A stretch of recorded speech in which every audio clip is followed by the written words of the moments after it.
औज़ुबिल्लाहिमिनश्शैतानिर्रजीम बिस्मिल्लाहिर्रहमानिर्रहीम।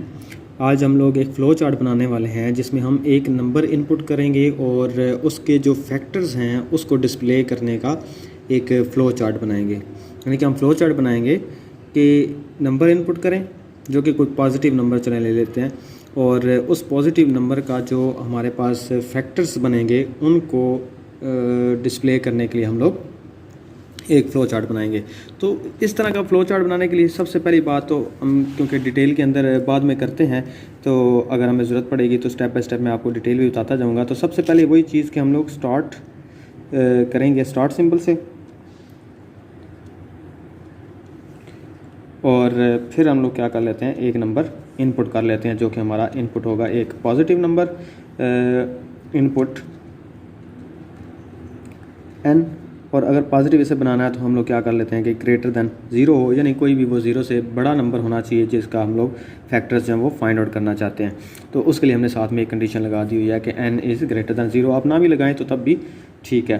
तो आगे हम लोग क्या करेंगे, हम लोग इसका जो फर्स्ट जो f है एक ले लेते हैं कि हम सपोज़ कर लेते हैं कि हमारा जो एक फैक्टर होगा वो 2 होगा। तो ये आपको अंदाज़ा होगा कि ये 2 हमने क्यों इनिशियल वैल्यू जो है वो 2 रख दी है एक फैक्टर की। तो आपको अंदाज़ा होगा कि किस तरह से ये आगे जाके यूज़ होगी। सबसे पहले अब हम चेक करना चाहते हैं क्या नंबर जो है, अगर तो हम जानते हैं कि जो 1 होगा उसका 1 फैक्टर है, जो 2 है उसका 2 फैक्टर है, जो 3 है उसका 3 फैक्टर है, और जो इससे बड़ी वैल्यूज़ हैं उनके मज़ीद फैक्टर्स बनते हैं।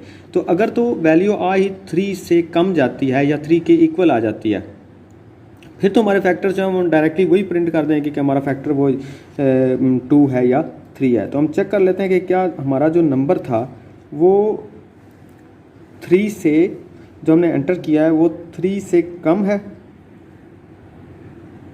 तो हम लिख लेते हैं n is less than equal to 3। मतलब अगर वो 3 आएगा या 3 से कम होगा तो हम ऐसी सूरत में क्या कर देंगे, हम जो n होगा हमारा नंबर वो अपना खुद का ही फैक्टर होगा। तो यस की सूरत में हम क्या कर देंगे, इसी को प्रिंट आउट कर देंगे।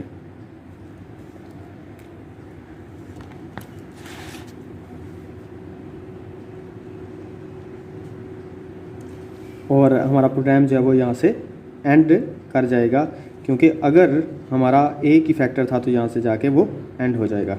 और अगर जो हमने देखा कि वो n की जो वैल्यू है वो 3 से ज़्यादा है, तो ऐसी सूरत में मतलब अच्छा हम अब जो 9 है उसकी सूरत में क्या करने वाले हैं, उसकी सूरत में चेक करने वाले हैं कि क्या जो नंबर है जो हमारा अभी 2 है, जो नंबर है वो हमारे f यानी फैक्टर के ऊपर डिवाइड होता है या नहीं होता। तो इसके लिए हम क्या करेंगे, हम n mod f कर देंगे, और वो क्या वो इक्वल टू 0 आता है। अगर तो वो 0 आ गया तो मतलब ये इसका फैक्टर है। तो अगर वो फैक्टर है तो यस की सूरत में हम क्या कर देते हैं, इसको प्रिंट आउट कर देते हैं। तो हम क्या करेंगे, प्रिंट कर देंगे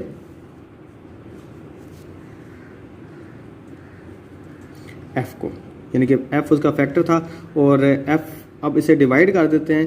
इसके बाद नेक्स्ट हमारा क्या होगा, हम प्रोसेस करते हैं कि n की जो वैल्यू है अब वो क्या हो गई है, अब एक उसका फैक्टर निकल आया, यानी वो उस पर डिवाइड कर दिया हमने। n इक्वल आ जाएगा n डिवाइडेड बाय f। और इसके बाद अब हमारे पास n जो है वो तकरीबन समझ लें हाफ रह गया हुआ, क्योंकि हमने 2 पे डिवाइड कर दिया था। और अगर हम अब प्रोसेस सिंपल पे चलते हैं, अगर वो यहाँ पे अगर ना होता मतलब इसका मॉड 0 ना आता 2 पे, तो इसका मतलब था कि हम इसे क्या करेंगे, 9 की सूरत में हम इस f के अंदर 1 का इजाफा कर देते हैं, f को 1 बढ़ा देते हैं, f इक्वल आ जाएगा f+1। और इसको दोबारा से चेक करवा लेते हैं कि क्या ये इसका फैक्टर अब मज़ीद जो नई इंक्रीज्ड वैल्यू है उसका फैक्टर बनती है या नहीं। अगर यस हो जाएगा तो वो यहाँ से क्या करना शुरू कर देगा, वो उसे डिवाइड कर देगा।